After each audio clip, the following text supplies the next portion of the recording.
I thought it would be a good idea to do a short introduction to the list of training to the list of training videos that will now follow this one. This isn't a professionally produced video like the ones that Dave Armstrong has done of us on the slopes and everywhere.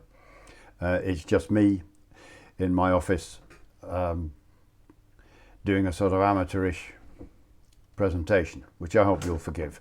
I've even got on my computer screen, if you keep seeing me looking to my left, that's simply because I've got a few notes for myself on my computer screen here to keep myself from wandering too far off the topic.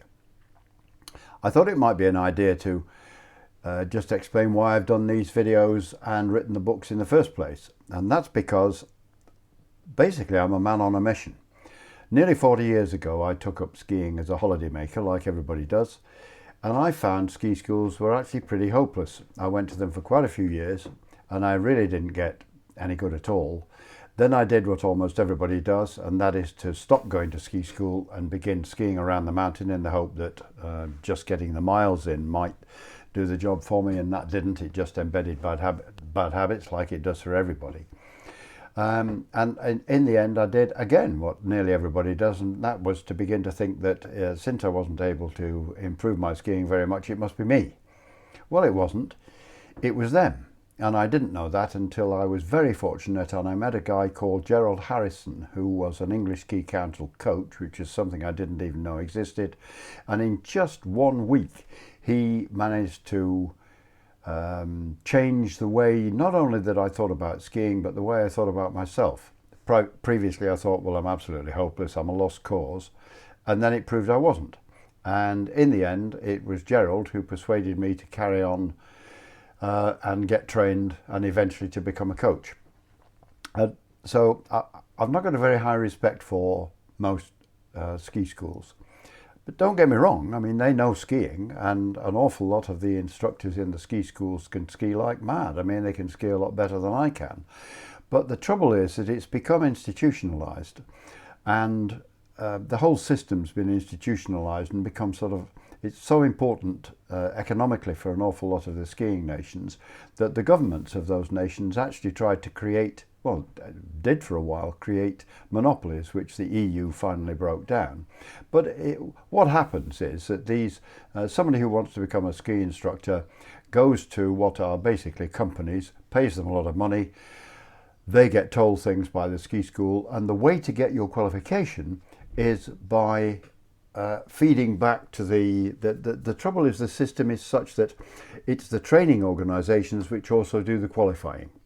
So if you want to get qualified, what you do is you go on the training courses, you spend a lot of money, and they say things to you, and the way to get qualified and become a ski instructor is to say those things back to the teachers, and so long as you do, you get qualification. Unfortunately, an awful lot of this stuff is so old hat. And an awful lot of it is also not true. What hurts me most, really, is the damage that system's done. I mean, I've coached hundreds and hundreds and hundreds of skiers in the last 35 years.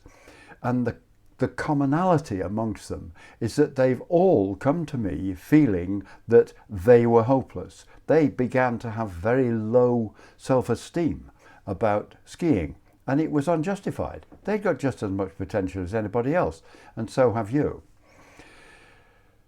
What I'm about to show you in these videos is nothing new. I mean, you know, I haven't suddenly invented this stuff. What I have done is to package it in slightly different ways that have proved to be very much more readily mentally processable by folk when they're skiing on the slopes.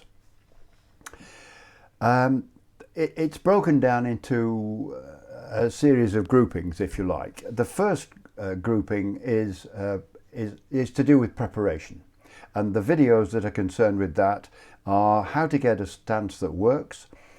That there's a big version of that. There's also that version broken down into three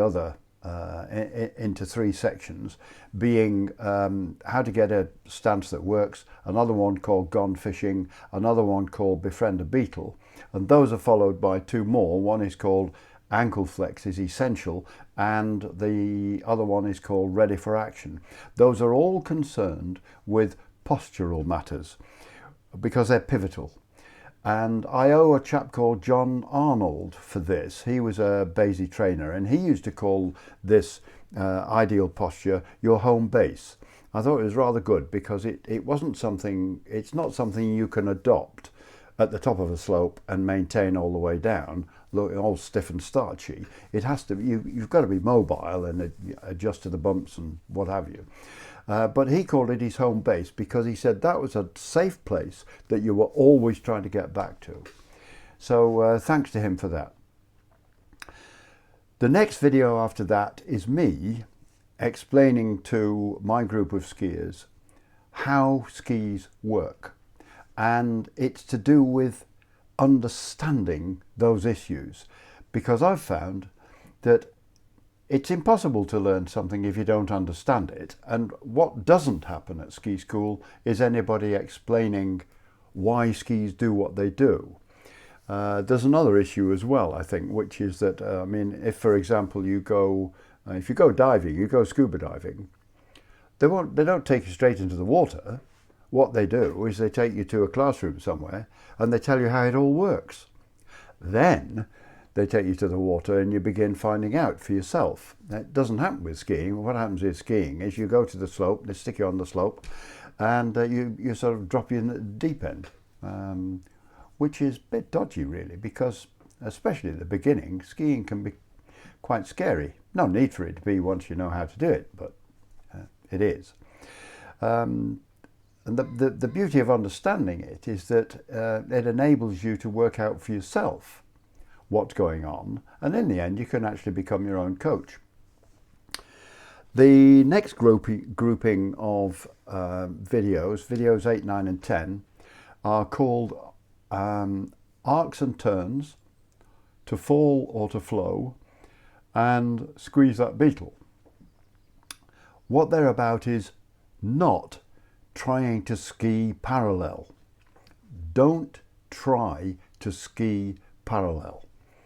It's caused more skiers to never get any good than just about anything else. The idea comes from, again, very old-fashioned, old hat, institutionalized ski teaching, where you're taught there is, first of all, there is this sort of a turn, then there is that sort of a turn, and finally, if you're good enough on Friday, we'll let you try this sort of a turn. Well, it's nonsense. There aren't different sorts of turns. There are simply arcs. And once you've seen the understanding video, you'll see why those arcs occur. It's to do with the interplay between the ski and the resistance from the snow.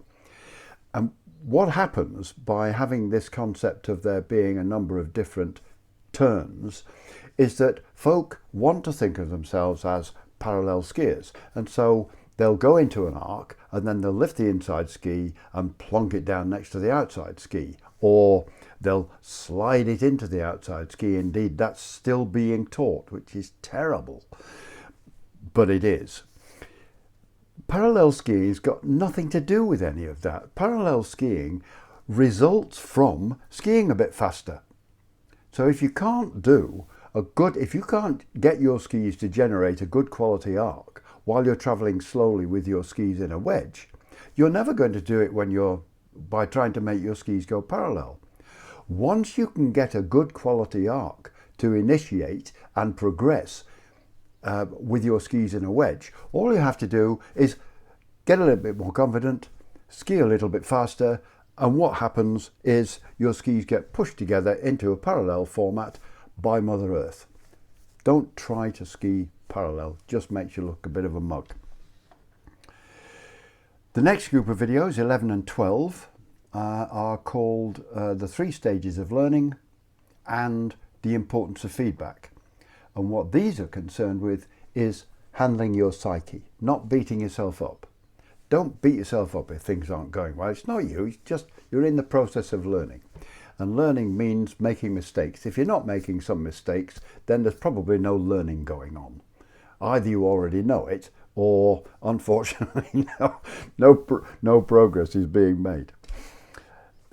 The key issue here is that any system, and that includes a dynamic system like skiing, and you on your skis, needs feedback.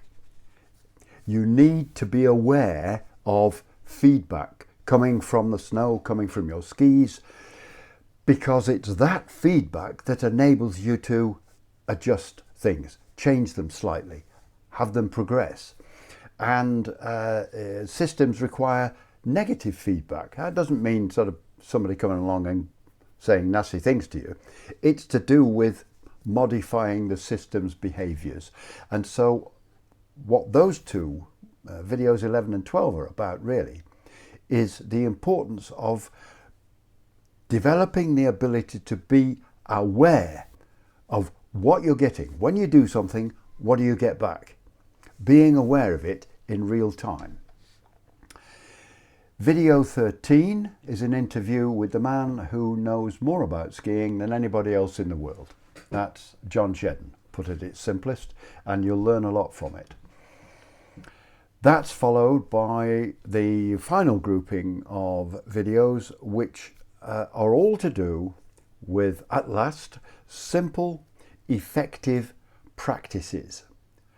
Many of which you can do, as you'll see from the first 2 or 3 videos, are things that you can do when you're nowhere near a snow slope, when you're nowhere near a ski slope, whether it's snow or plastic. You can do so much by utilizing a full-length mirror. I always say, just go and practice skiing in front of your bedroom mirror. There's an awful lot you can do there. And then these final videos, 14 through 20, are concerned with specific techniques, little things to do, little movements to make whilst you're in motion. That's my, if you can hear that, that's my little dog who never shuts up. And that's it really. That's what this video series is all about. And if you have any queries about any of it, as is repeatedly said, I think, during the videos, get in touch. All you have to do is send me an email and I'll answer it. So I hope you enjoy them all, and cheerio, good luck.